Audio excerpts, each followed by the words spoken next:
Alrighty, everybody, and welcome to Hitstick Podcast, episode 14. I'm Nick Larson. I'm here with my co-host, Brian Mumford and Justin Holland. How are you guys doing today? Good. How are you? Not too bad. Brian, how you doing? Doing great, man. Awesome. Just lost Slay for the year. Tough loss. The injury bug is definitely hitting hard this year, but let's kind of run down what we're going to go over for this episode. We're going to break down the NFC standings, AFC standings, talk a little bit about playoff pictures, some Super Bowl predictions, go over our Hitstick top 10, our little big board for our prospects, and then we'll finish off with covering our year of the quarterback, the 6 guys that were taken in the first 2 rounds of the draft and kind of see how their rookie season ended up. All right, guys, well, with that being said, let's go ahead and get right into it, and we're going to start with the NFC standings. We'll start with the NFC North. Brian, why don't you go ahead and take it away here? Well, the one surprising thing that I see here is the Lions is 7-6. I know that they had some trouble, kind of hiccups along the way, but kind of impressed with the Bears. Bears set up top with the Lions 7-6. You don't really know who's going to come out of that. What's really disappointing for me is the Vikings. I don't know what is going on with this team. One week the Vikings will throttle somebody 31-10, a playoff contender, and then the next week they lose to a top 5 draft pick for the following week. And then you got the Packers. I do think the Packers are in rebuild mode, so that doesn't really surprise me much. But I'm really looking forward to see what the Lions and Bears, who comes out of that division, because the way it looks right now, the person who falls at second is not going to get that wild card spot. Justin, anything to add on any of that? No, I was going to say actually just to kind of point out one of the divisions that NFC West. If you look, there's 3 teams with 9 and 10 wins. So that's going to be interesting coming down the stretch to see who wins the division, and obviously one or maybe even 2 of those teams could have a wild card. Yeah, definitely. The NFC West will probably take two of those wild card spots, as well as the NFC East. Both of those teams, they got the 2 top teams in both those divisions. As far as the NFC North, you got the Bears Lions taking on each other this week, and that'll be the team that kind of gets the upper hand going into Week 16. And I know the Lions have a tough game with the Falcons left, and the Bears kind of have a little easy schedule the rest of the way. But let's go ahead and talk that NFC South with the Falcons sitting up there, and then the three basement dwellers here with the Bucs, the Panthers, and the Saints. Justin, what's your take on the NFC South this year? So NFC South, obviously the Falcons are. I mean, this division is the Falcons, and then Bucs, Panthers, and Saints literally combined don't even equal the Falcons' wins. So obviously that's going to be a runaway there.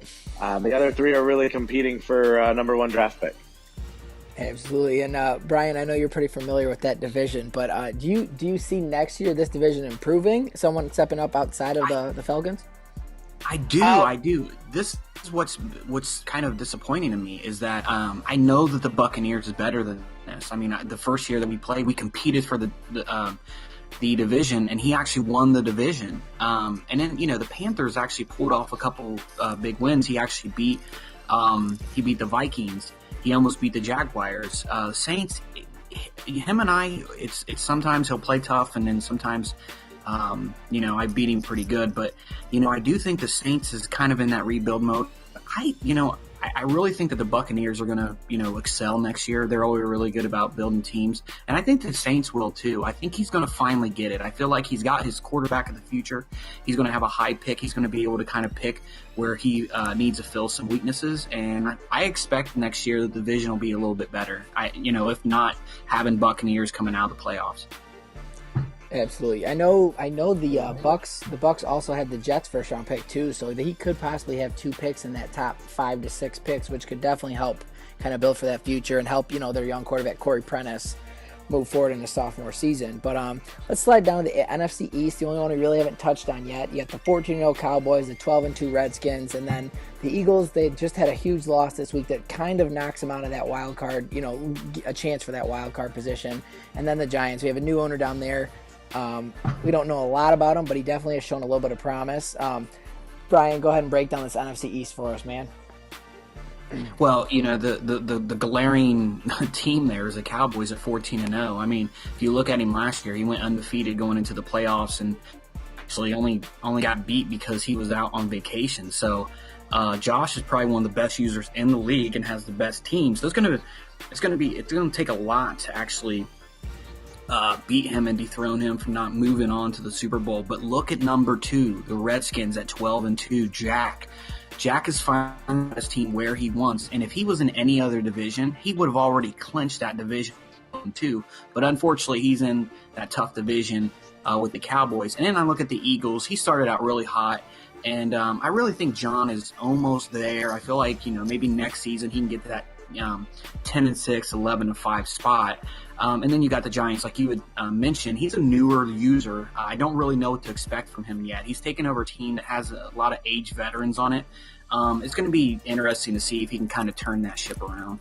Yeah, absolutely. Justin, anything to add on any of that?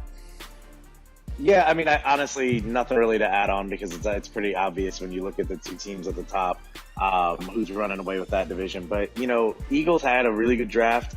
I just kind of want to point out that he still has a chance to make the playoffs. Yeah. He's going to need, obviously, I think he's going to need to win both of his last games, it looks like. But he's going to need some help, but it could potentially happen. Yeah, wouldn't that be something? Three NFC East teams sneaking into the playoffs there. That'd be wild. But definitely, Eagles had C.J. Beathard go down late in the year, so they've been starting to Brad Kaya, a little bit of Cardell Jones in there, which is not a recipe for success.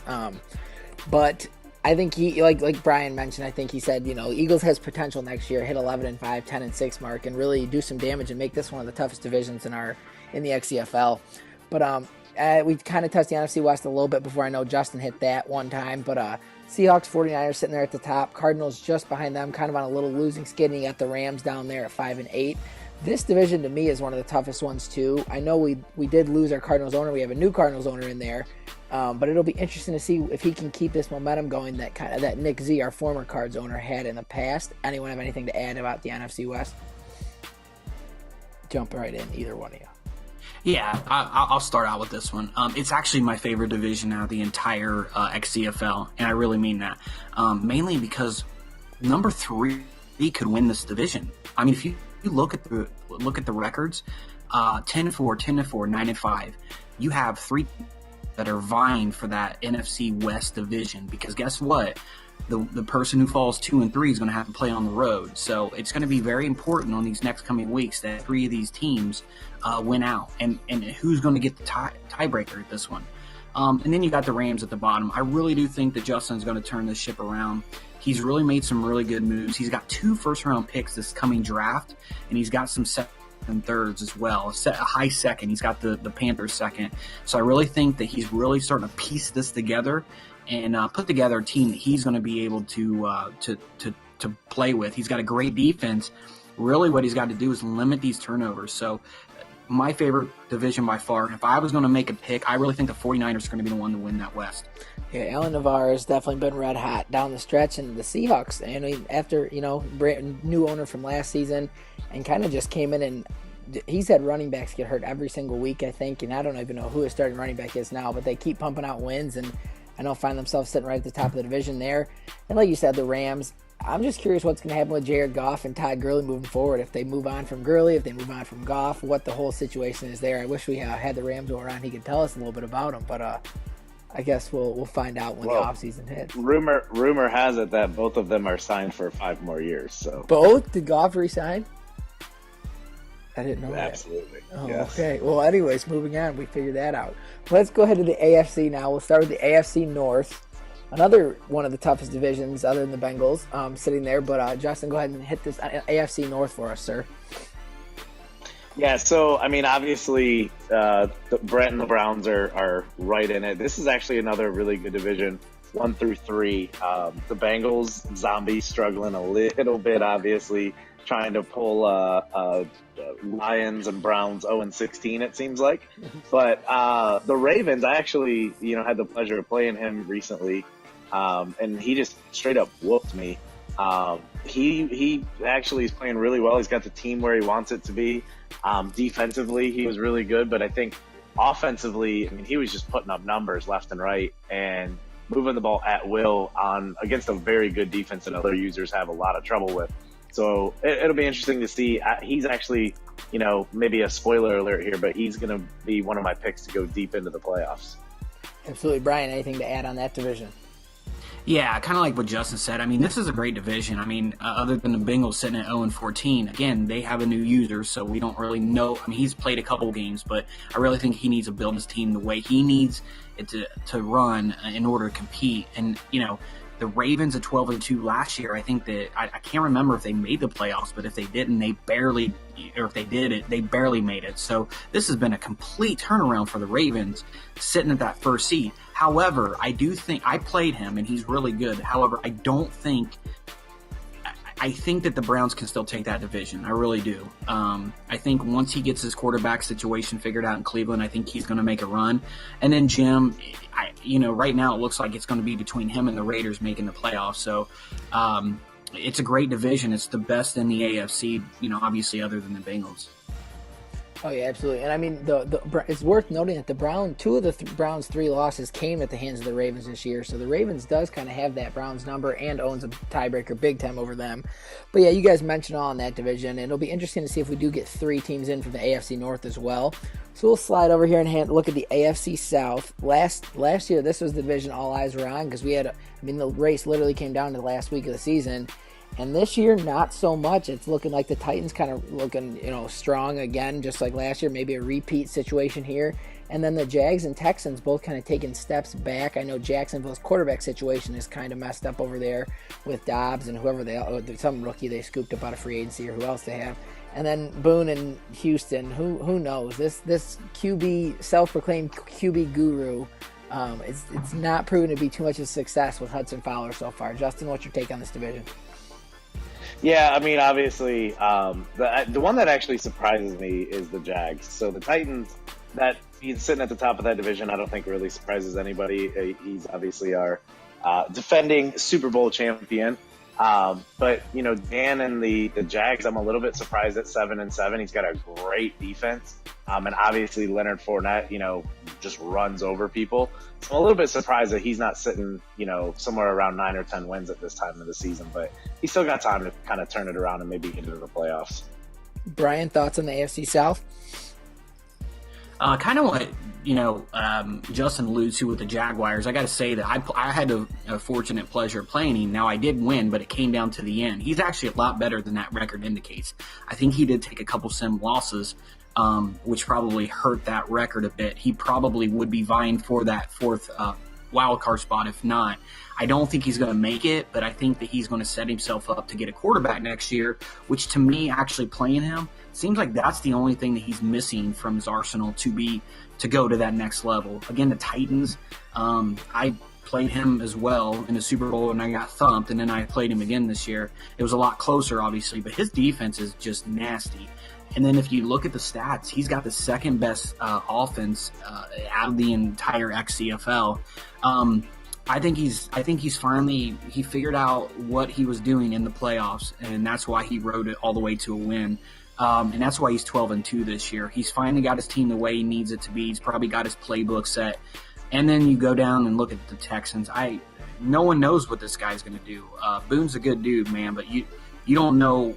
1 week, again, he's kind of like the Vikings. 1 week he'll win big. The next week he gets stumped by a shit team. So you just don't know. And then the Colts, and I feel so bad about this. I actually predicted he was going to go to the playoffs. I believe he was 5-1 or 4-1, and he lost almost every single game since I made that proclamation. So I am so sorry, Sean. My apologies on that. Yeah, that's what I was going to bring up too. The Colts, they started red hot. I think they won 4-0 or something like that, and they've just rallied off 6 or 7 straight losses, and it's just not been pretty for them. Just getting here right now, the Texans are up and about to beat the Buccaneers, so we do have the Texans sliding up to 6-8, and the graphic says 5-8. But yeah, very tough division. Titans did lose to the Browns early in the season, so that's worth noting. If it comes down to those two in the playoffs, who knows if the Browns have their number and keep another win. But we'll go down to the AFC East. This division, been known to kind of, lag behind a little bit, and they're, one of the teams squeaks into the playoffs, and we kind of have the same thing this year, but, you can definitely see the Dolphins and the Bills improving as well. Davey and the Jets struggling again, but definitely has some players in place. I know he lost Brandon Cooks for the year, but Brian, we'll stick with you here. What's your take on the Patriots there? Do they have this division, or are the Dolphins going to have a chance to make a run? No, I think that they're going to win this. Unfortunately, with the Dolphins, they've got they've got 2 games left that they have to win out, and the Patriots basically can win 1 game and then it'd be their division. What disappoints me is the Dolphins kind of started like the Colts did. They were kind of on fire. I believe that they were 5-3, doing well, and then all of a sudden they've lost it. I don't know what happened. And then you look at the Bills. I really think that their next year is going to be their year. I really do. He's so close. It seems like he's so close to just leaping ahead. And I don't know. It just seems like there's some games where he's really close and he's competing. But next year, I think the Bills are going to go at least 8-8, if not 9-7. And then the Jets, like you said, the problem with Dave is he had a lot of injuries this year. It is the redheaded stepchild of the divisions, but I do think that they're maybe a season or 2 away from actually competing. So real quick here, before we get going, the Patriots' last 2 games are against the Dolphins and the Bills. And by looking at the schedule, the Bills gets to play the Jets, and then the Dolphins gets to play somebody else who he has a very good chance to beat. So we could see these teams, we could see somebody jump the Patriots unless he can take care of business. But now, do they play in week 17? The Patriots-Dolphins play week 17, so this could come down that'll be the game right there. Yeah. That will be the game of the week. Unless New England can, if they can beat the Bills, but the Dolphins and Bills are buddies. They're gonna have to help each other out and give one of them a chance to get in there. Justin, Anything to add on that division there? Yeah, I mean, obviously, you guys said pretty much everything that I was going to say. But the interesting thing is that we could actually have a division winner here at, I think 7-9 could actually win this division if it falls right. Yeah, absolutely. And if not, definitely 8-8. So that's pretty crazy. I guess we'll find out. I don't know if it's that weak of a division. I think that actually all the teams have played fairly well. Even the Jets have played a lot of close games. I think Dave's just kind of been handicapped with a roster that kind of sucked to begin the cycle. So he's got a lot of building to do. But the good news is I know that he has a pretty young team, hopefully, that might be able to turn it around. Just this year, obviously, not going to happen. Yeah, I do really like what all these teams have done through the draft, through free agency. The Bills have drafted great on defense. They've added a bunch of solid defensive backs. And then the Dolphins, they got way younger this year. They do have Jameis Winston, who was banged up this year, but, they have a young core as well. And then the Pats had a huge draft as well. I know they have the rookie running back over there who's running wild. But it'll be interesting moving forward. Like you said, I think in the XCFL, I think it was season 9, we had Jacksonville make the last Madden. We had Jacksonville make the playoffs at 7-9, I think it was. And they ended up getting a trip all the way to the Super Bowl, but then they lost. But it's worth noting that it is possible. But we'll slide over to the AFC West. So this division's been a 2-team race all cycle so far, pretty much, between the Chiefs and the Raiders. Looking like we kind of have that again, as well as the Broncos with our new user getting his name up in there as well. Justin, go ahead and take away the AFC West for us, sir. Yeah. So, excuse me, sorry, I'm yawning. But again, Chiefs and Raiders, honestly, kind of just like last year, it's Chiefs and Raiders out west, fighting for the not only the spot in the playoffs, possibly the division, obviously. I think the Chiefs are looking like they're gonna pull away, win the division. But I wanted to give a quick shout out actually to Coach Steph, who, we all kind of gave him a lot of crap last year for having the first, maybe the second overall pick, but he ended up, he's won 4 games this year, could potentially go 5-11, and actually have a solid improvement over the last season. So good job for him. I do just want to correct one thing I messed up. the Texans actually just lost to the Buccaneers 36-35. Anyways, but I just got a little message from Boone in chat. But yeah, the Chiefs and the Raiders, I know they play each other one more time this season. And then I think the Chiefs also has to play the Texans as well. So we could see the Chiefs struggle down the road here and watch Doss sneak in the playoffs. But that Broncos owners came in, and he's won a lot of games in a row, taking over for our old one who didn't have in too good of a spot. But that's another young roster with a lot of talent on it. So I'm looking forward to see what he does with a full season under his belt. And yeah, Steph, I know he's busy this year with the San Diego Chargers, the Los Angeles Chargers. But like you said, a huge improvement from last season, getting 4 wins under his belt, and he's just going to keep improving there. I know he doesn't like Carson Wentz though. All right, well, let's talk Super Bowl picks here. If we had to, if the playoffs started today, we'll start with Justin. Justin, who is coming out of the AFC for you? So the AFC, you broke up a little bit, but you did say sorry. The AFC, correct? Yes, AFC. Yeah, so the AFC, I'm going to have the Ravens. All right. So obviously, I did play him, so maybe a little recency bias here, but he just seems to be clicking on all cylinders right now, and it's obviously at the right time. He's got a tough schedule going into the playoffs. Like, the AFC's pretty weak in a lot of areas, but once you get into the playoffs, obviously it's still anybody's game. So I have him, the Ravens, coming out of the AFC. All right, then you can go right over to the NFC. Who do you got the Ravens meeting in the Super Bowl? So obviously, I think the choice that we're probably all going to have, if not two of the three, is Josh and the Cowboys. They're just, he's 14-0 and probably would have won the Super Bowl, or at least gotten to the Super Bowl last year. He's got a phenomenal offensive line. I think the top 3 offensive linemen of the year candidates are all on his line. So I think that winning the trenches is going to be a key, and obviously he's set up to do that. Brian, why don't you go ahead and give us your Super Bowl prediction here, sir? So, yeah, coming out of the AFC, I got to go with the Titans. It's because he's been there, and he just shows up in the playoffs. Last year, he was just really dominant in the playoffs, and he got there. I don't think the Ravens are quite there yet, and I think that Boone has the Browns' number. So, for me, the AFC, I think the Titans are going to go to the Super Bowl again. I don't think they're going to have a tough road ahead of them as people think.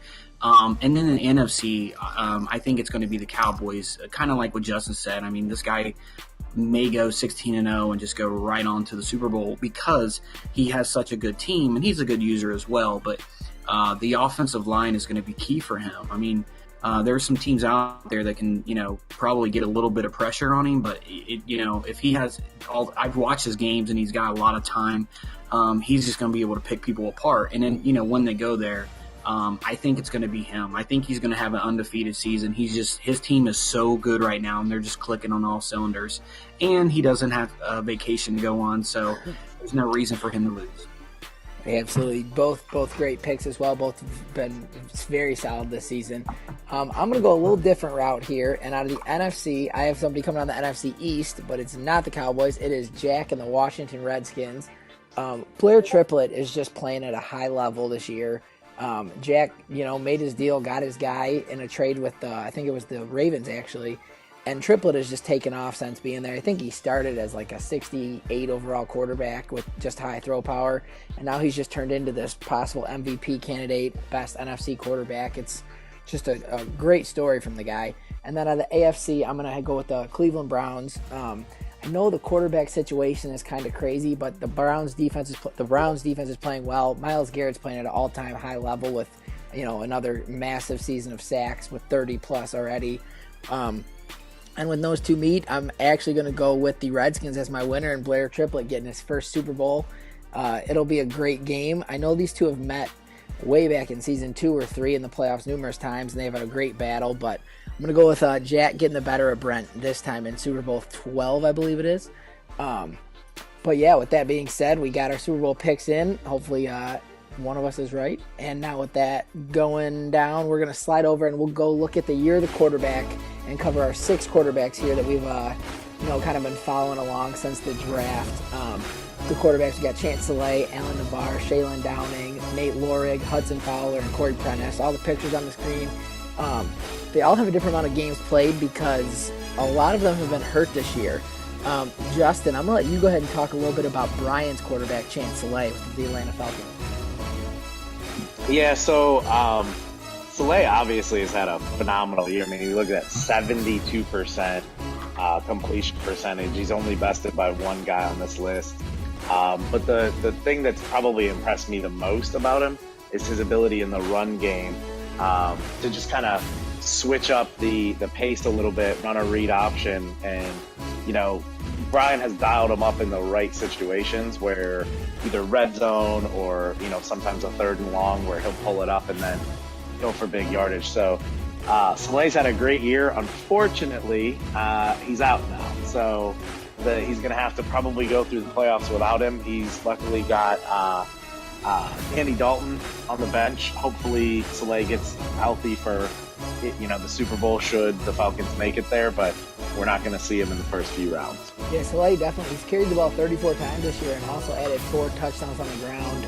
I know that was one of the things the Falcons were really high on when they did take him. They saw that combine, the 40 time, and they knew this is their guy. And I think, you know, when he has been on the field, he's played really well. He had a rough start to the season, but he's really shown the potential. And I mean, the Falcons, their whole roster is loaded, and this guy's just going to grow and grow, and their young receivers are going to get better and better. I know Sterling Shepard had a big year.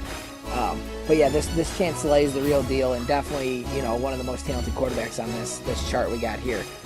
Brian, let's go ahead and you can take the next guy, Alan Navarre, the San Francisco 49ers. Yeah, so Alan Navarre, I mean, look at the stats. What more can be said? I mean, this guy is going to be the rookie of the year. Okay, I mean, I don't think there's any doubt in anyone's mind. Throwing 35 touchdowns and only 8 interceptions with a 75% completion ratio and 3,500 yards with 2 more games to go. I do think that he has completely turned this 49ers team around. I mean, the 49ers last year had a top 5 pick. They actually had the top pick, and all of a sudden now they're right in the playoffs. I mean, a couple more wins and they're going to get in. So I really like Navarre. He actually could win the MVP, which is crazy to even think about a rookie doing that. But he's had the best year out of any of these quarterbacks, obviously. Even with a 1-game suspension, he's put up those numbers. So it's pretty impressive. Yeah, definitely. I mean, and everyone knew kind of he was the second best quarterback in the draft. That once Saleh went off the board, everyone knew Navarre was the guy everyone wanted. We had a lot of teams vying for quarterbacks, obviously, as you can tell, all these guys taken in the first round. But I'll go ahead here and I'll take the Browns quarterback, Shaylin Downing. This is the last season's Heisman Trophy winner. I know he got benched throughout the year. He's been hurt. He's been the starter. He's been all over the place, thrown for just over 2,000 yards so far, 18 touchdowns, 14 picks. He does have Super Bowl winning quarterback Matt Ryan behind him. Not winning quarterback, Super Bowl losing quarterback Matt Ryan. Sorry to bring that up. But they've both seen time this year. I think Ryan's played in 6 or 7 games, and he's, you know, thrown for just over 1,000 yards and 6 touchdowns himself. So I think it's been nice for Downing to kind of get to learn a lot from Matt Ryan, who's had just a storied XCFL career, and I think it'll really benefit him down the road. That's a talented Browns team, with very well coached, loaded with talent all over the board. But Justin, yeah, wow, I might have yelled at Justin. Let's go ahead to the Jets here with Nathan Lohrig. Yeah, so Lohrig obviously has had a little more of a struggle than some of these other guys that we've talked about. 12 and 28 on the TD to interception ratio. Only 57%, which still honestly isn't horrible. It's just you got to stop throwing those interceptions, obviously. But if you look at the thing that stands out to me is really the lack of an offensive line protecting him. 52 sacks. I don't know how you can throw 12 TDs when you're on your ass 52 times a year, but I think he's done a good job with them, and I think obviously he's got a high ceiling. He was one of the more talented, I think, arm strength-wise quarterbacks, if I remember correctly. So it'll be interesting to see if, you know, he can get some XP and actually get him up into the conversation with Navarre and Saleh. It's definitely not pretty when your sack number is, you know, rivaling your completion percentage. It's not the recipe for success. Brian, Hudson Fowler, I think he was a 16th pick overall in Houston. What's your take on him? How's his year been going? You know, I mean, obviously, you know, Boone controlling this team, it's a disappointment in my opinion, because if you look at what he did with Deshaun Watson, which was kind of a similar rating when he first got him, But year one, he has not done anything of that nature with this guy. He's actually benched him a couple times and played fails. But 21 touchdowns and 15 interceptions. That's pretty good, especially for a rookie. 65% in completion ratio and 3,100 yards. I heard that he's actually now out for the year as well. So that's kind of a tough break for Boone. But, again, these 6'6" quarterbacks that he actually has 80 acceleration, so he could even run the read option with this guy, and he's got quick development. I would say it's the average rookie year, maybe a little bit above average, but he did okay with him. Probably, in my opinion, the fourth best out of the 6 quarterbacks that we're talking about today. Yeah, it's definitely interesting because I think he has the best receiving core around him with Hopkins and Will Fuller and some of the other guys they have. So it's interesting to see some of his struggles. Yeah, good point. Yeah, it's just interesting to see. But then we'll go to the last guy. The only guy that was taken in the second round out of these 6 was Corey Prentice in Tampa Bay. And, you mentioned it earlier in the show. Tampa Bay is normally one of the teams that's always at the top of the standings. And I expected to see the same thing, and they had a young quarterback to build with, and the interception number, the sack number, they both have been up there. He stayed healthy all season long, but the interceptions have just been killing this team. But I think they're going to figure it out. It's nice to see RV stuck with Prentice instead of going back to Drew Brees, who he has as his backup, I believe. But Prentice had a bad first season, but hopefully he comes back as a sophomore and really gets on the right track, and the Buccaneers organization gets going in the right direction. But yeah, this is a look at most of the stats through week 15, 16ish. I know some guys haven't played their week 15 game, but that's our look at our year of the quarterback, our top 6 guys. And with that being said, let's go ahead and see our top prospects for this next year, this upcoming draft. With our Hitstick big board, we got our 1 through 10, our highest rated players, and it all starts with the stud left tackle Heath Dalton out of LSU. He's only 21 years old, 6'6", 310 pounds, B impact block, B pass block, B minus run block. Is there any question if this guy goes number 1 overall, Justin? So again, you broke up a little bit there. I apologize, but it sounds like Heath Dalton. We've had now 2 or 3 years in a row where we had just an overall beast left tackle that was kind of your top 5 overall prospects, and it looks like this is going to be another year for it. Obviously, SEC, they play big boy football down there, so it'll be nice to see somebody come out of there and maybe have a chance at the top overall pick. Oh yeah, he has all the measurables. It'll be interesting to see how many reps he puts up at the combine, but it all really just comes down to if somebody's gonna take an offensive lineman with that number 1 or number 2 overall pick. I know the first lineman didn't go till 7 this last draft, so it'll be interesting to see. Brian, what's your thoughts on number 2, the quarterback out of Michigan State? He was Nate Lohrig's backup last season. Now he got a shot as a senior. Rashad Hollings, the 23-year-old, 6'3", 232-pound senior. Yeah, he was actually he declared to go back to school last year. He could have came out, which is kind of interesting, but he was smart. He played it really well because last year was so stacked at quarterback. This year, he is probably going to be the number 1 consistent quarterback coming out, probably a top 5 pick. So it's going to be a lot more money than what he would have made if he would have came out a little early. So I like the move, and he's a tall guy, so he's definitely going to be able to sling the ball around. Yeah, definitely. He's definitely shined at Michigan State this year, tearing apart the Big Ten and throwing touchdowns all over the place. So we'll slide to number 3, and it's going to be Chris Schobel, the right outside linebacker out of Auburn. He kind of plays that hybrid, Von Miller-like pass rushing role where he's almost just an edge player. But another guy, only 22 years old, B-plus finesse moves, B-plus pursuit, B-plus block shed. Justin, is Schobel the best pass rusher we have in this class? Yeah, I think he's going to be. It's interesting because obviously we all know how this league loves their pass rushers. So this could be one of those guys that, depending on that combine score, I could see him maybe even sliding into the number 1 spot overall. Really just depending on, the needs of that particular team. But they, we've seen it, I think 2 or 3 years in a row where a stud defensive player has gone number 1 overall. Oh yeah, and at 6'3", 241, he has enough size where if you want to slide him out to D end, you probably can. and I'm going to guess his speed is pretty nice too. So we'll have to see where Schobel falls, but I agree. He could easily go in the top 2 picks for sure. And then we got another guy out of Auburn. This guy, at the start of the season, was ranked pretty low down there, and he still isn't getting much talk from the scouts. But it's 6'2", 200-pound Joseph Rowe, the cornerback out of Auburn. He's just a big boy. 6'2". Sorry, my Alexa in the background was talking. But Joseph Rowe, the stud corner out of Auburn. Brian, go ahead and take this one away. Oh yeah, this guy is going to be the number 1 corner coming out, and for those teams that need that cornerback spot. There's nobody else that could jump him, in my opinion. And if you look, there's 3 Auburn players on here, and they're all in defense. Auburn had the best defense in the entire country this year.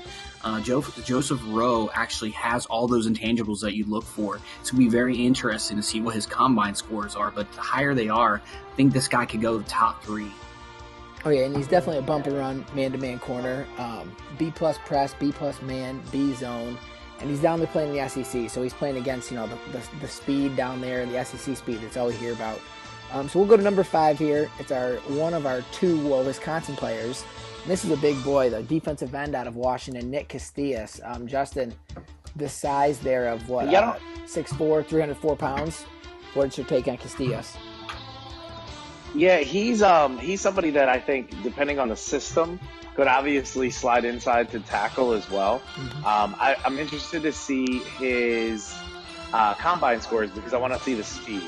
Obviously, if his 40 time is solid and has a something in the 4.7, 4.8 range, I think is pretty good for what we've seen in the past. I mean, that could be somebody who's like an athletic freak, similar to an Aaron Donald, where you can put him anywhere and he's got that like 83, 84 speed coming off the end. So that's interesting to see. I just want to know what's in the water in Wisconsin because they've had about like 18 first-round picks in the last few years. Very true, and most of them been on defense too. Yeah, some's in the cheese. Let's go ahead and slide to number 6 here. Our first wide receiver we got ranked here, Parker Hagans out of Ohio State. Brian, what's your take on Parker Hagans? I like Parker Hagans. He had a great year this year. They finally have a quarterback in Ohio State that can get him the ball. Coming in at 6'2", weighs about 218. He's your prototypical wide receiver. He's more possessional guy, so he's going to be able to get the first downs for you.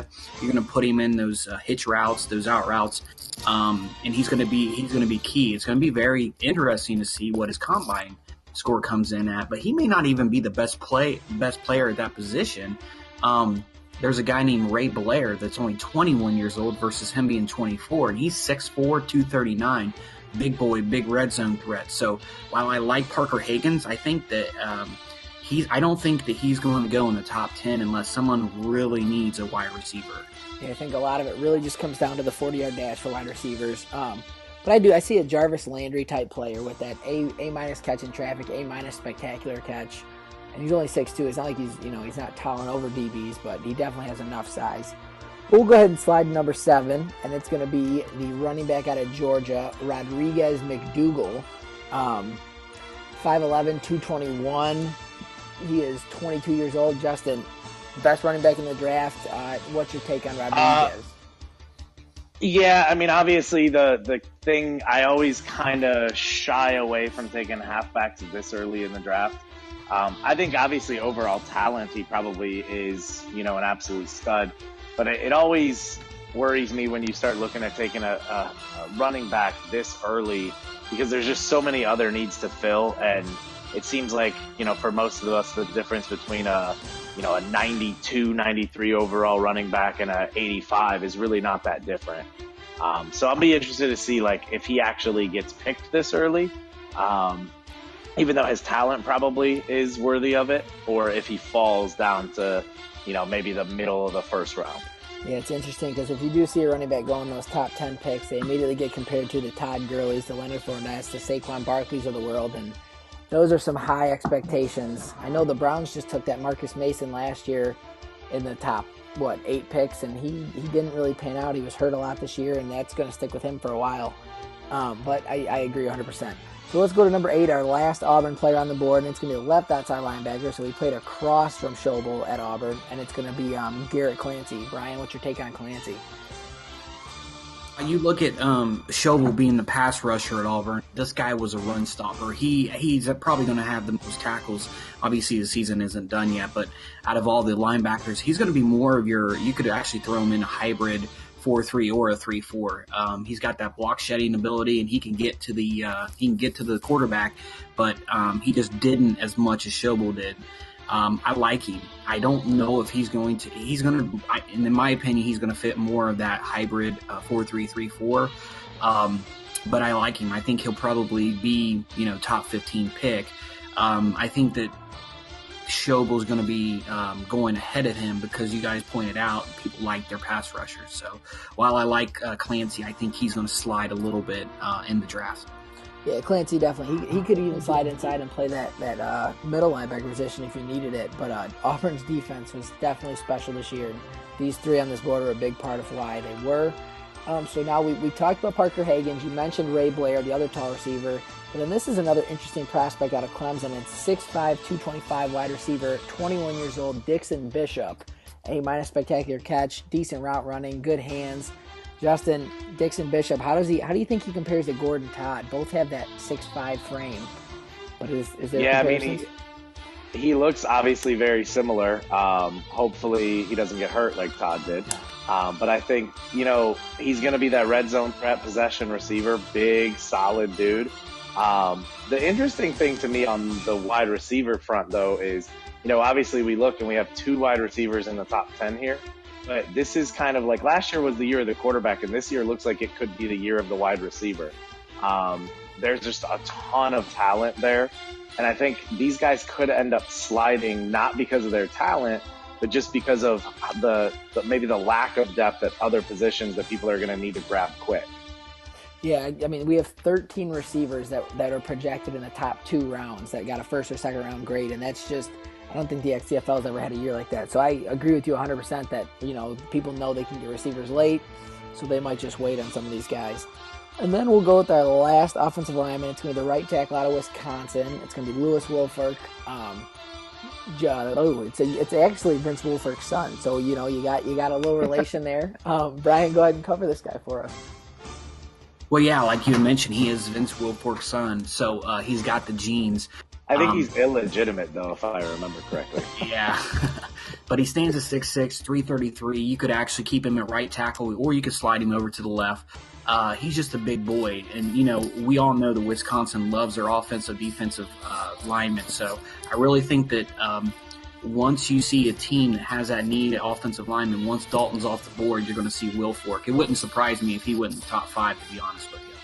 Yeah, after all the good draft classes we've had of offensive linemen, this class doesn't look to be as talented. So I think those two tackles could go very high towards the top. But that wraps up our Hitstick top 10 there. Make sure you guys tune back in when we do our mock draft special. We're probably going to come back to you in a few weeks here for our playoff preview. And then, it's our favorite time of year. We'll get right to the offseason and kind of run down the big signings, the big trades, obviously the draft, and we'll go from there.